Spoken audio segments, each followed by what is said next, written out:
पहली बार तालिबान ने कही दिल की बात। भारत पर पहली बार बोली सबसे बड़ी बात। भारत ही कर रहा है अफगानियों की मदद।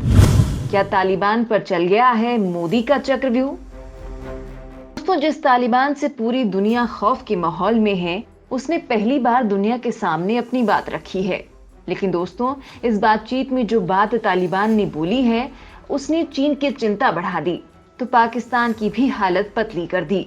क्योंकि पहले तो अफगानी, अब तालिबान ने भी खुले मन से मोदी को लेकर जो कुछ कहा है, वो एक बड़े रणनीतिक झुकाव की ओर इशारा कर रहा है। इसे आप भारत की सबसे बड़ी रणनीतिक जीत भी कह सकते हैं, क्योंकि मोदी का 3 डायमेंशनल प्लान एग्जीक्यूट हो चुका है। अफगानिस्तान में भारत ने जो पैसा पानी की तरह बहाया था, वो बेकार नहीं गया है। तालिबान पहले पाकिस्तान के इशारे पर उड़ रहा था, चीन की बिछाई गोटियों पर ही काम कर रहा था। लेकिन दुनिया में, मॉस्को में जो कुछ देखा, वो तो पूरा का पूरा माहौल ही बदल कर रख गया। ऐसे में आपके दिमाग में भी सवाल उठ रहा होगा कि आखिर तालिबान ने ऐसा क्या कहा है?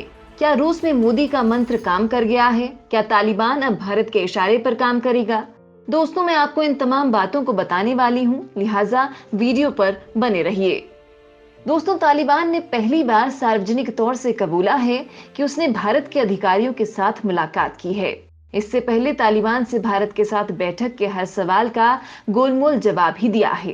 तालिबान ने भारत को लेकर कहा है कि भारत ने अफगानिस्तान को मानवीय मदद करने की पहल की है। तालिबान ने बाकायदा भारत के अधिकारियों के साथ सीक्रेट बातचीत की है। तालिबान के विदेश मंत्रालय ने कहा कि उनके उप प्रधानमंत्री मौलवी अब्दुल सलाम हनफी ने भारत के विशेष प्रतिनिधि जेपी सिंह के साथ सीक्रेट मीटिंग की है, जिसमें राजनयिक से लेकर आर्थिक और सुरक्षा को लेकर बात हुई है।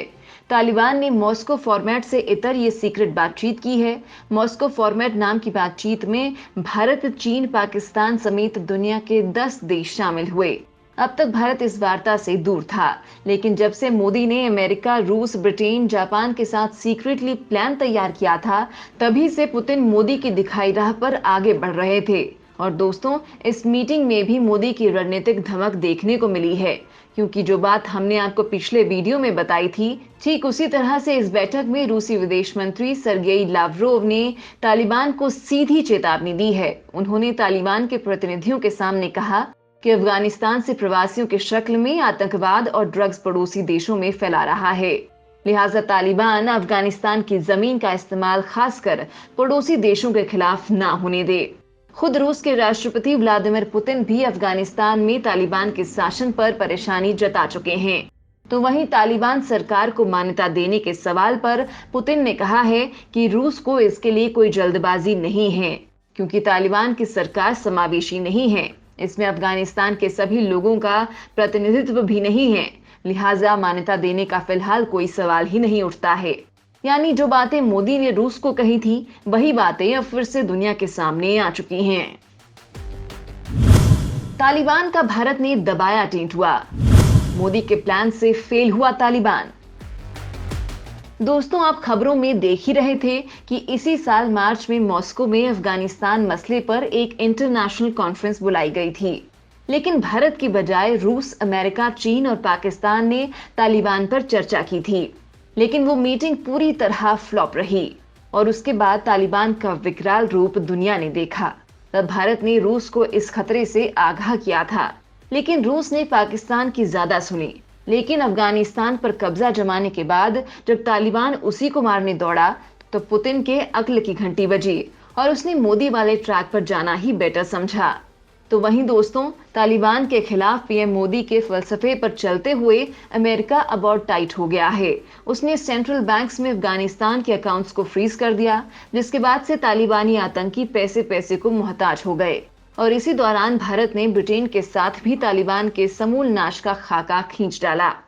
भारत, अमेरिका और ब्रिटेन ने एक 3 डायमेंशनल रणनीति तैयार कर ली, तो तालिबान को चौतरफा घेरने के लिए भारत ने किर्गिस्तान, कजाकिस्तान और आर्मेनिया में भी किलेबंदी कर दी है। तालिबान का भस्मासुर वाला रूप देख रूस ने भी ताजिकिस्तान की सीमा पर अपनी फौज बढ़ा दी। मतलब ये हुआ कि तालिबान को पाकिस्तान का पल्लू छोड़ भारत की बात मानने पर मजबूर होना पड़ गया, क्योंकि कंगाल पाकिस्तान से केवल उनको बंदूक मिल सकती है, खाना तो भारत से ही मिल सकता है। और इस वक्त तालिबान दाने दाने को मोहताज हो चुका है। ऊपर से तालिबानियों के लिए सॉफ्ट कॉर्नर रखने वाले रूस ने भी किनारा कर लिया है। लिहाजा अब तालिबान अब खुद खुले मंच से कहने लगा है कि भारत ही उसका सबसे बड़ा तारणहार है। मतलब साफ है कि भारत अब अफगानिस्तान में फिर से नई राह खोलने वाला है।